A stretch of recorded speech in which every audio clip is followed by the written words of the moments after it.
বিসমিল্লাহির রহমানির রহিম। আজকে অনেক দিন পর আপনাদের সামনে আমি আরেকটি ভিডিও নিয়ে উপস্থিত হলাম।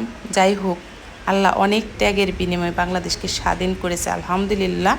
তো আমি আজকে আপনাদেরকে বাসায় কীভাবে খুব সহজে চাপা শুটকি তৈরি করা যায় সেই রেসিপিটা আপনাদেরকে দেখিয়ে দিব।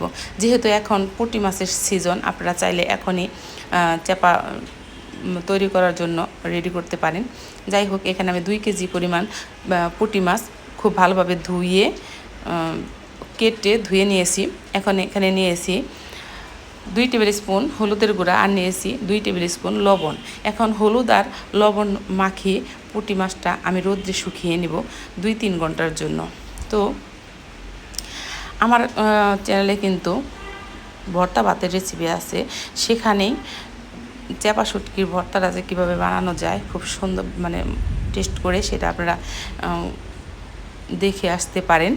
ওইটাও কিন্তু আমার হাতে তৈরি চাপা শুটকি ছিল, আসলে অসাধারণ টেস্ট এই হাতে তৈরি চাপা শুটকি।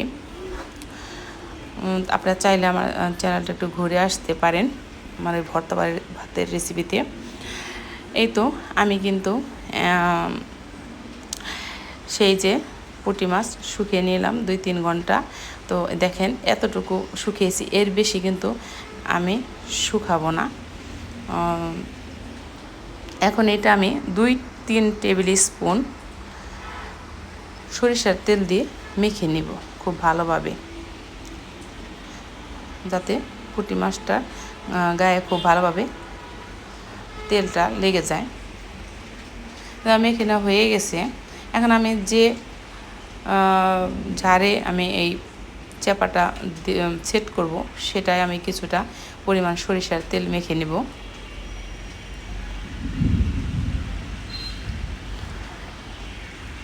এই তো আমি কিন্তু এটার মধ্যে কিছুটা সরিষার তেল মেখে নিচ্ছি। আজকে কাজটা কিন্তু আমি ভিডিও প্লাস কাজ এক হাতে করতেছি একাই, যার কারণে কিছু ভুলভ্রান্তি হলে আপনার সরি। তো আমি কিন্তু শখের বসে ভিডিও করি, যার কারণে দেখা যায় আমার একাই বেশিরভাগ সময় ভিডিও করতে হয়। মাঝে মাঝে আমার মেয়ে একটু হেল্প করে। এই তো আমি খুব ভালোভাবে চেপে আমি এইটা সেট করে নেব, পুঁটিটা সেট করে নেব।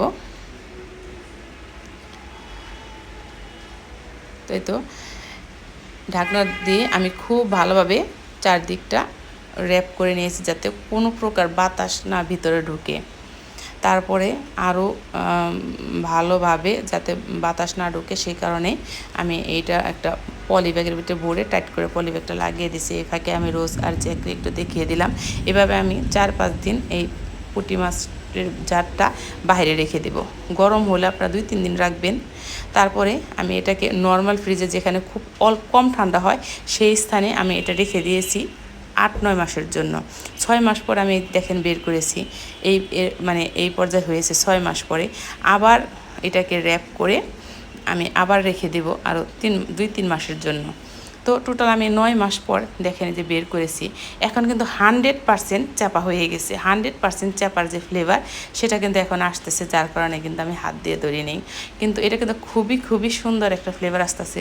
আপনারা এই দেখেন কত সুন্দরভাবে বাসায় চাপা শুটকি তৈরি করা যায়, সেই রেসিপিটা আপনাদেরকে দেখিয়ে দিলাম।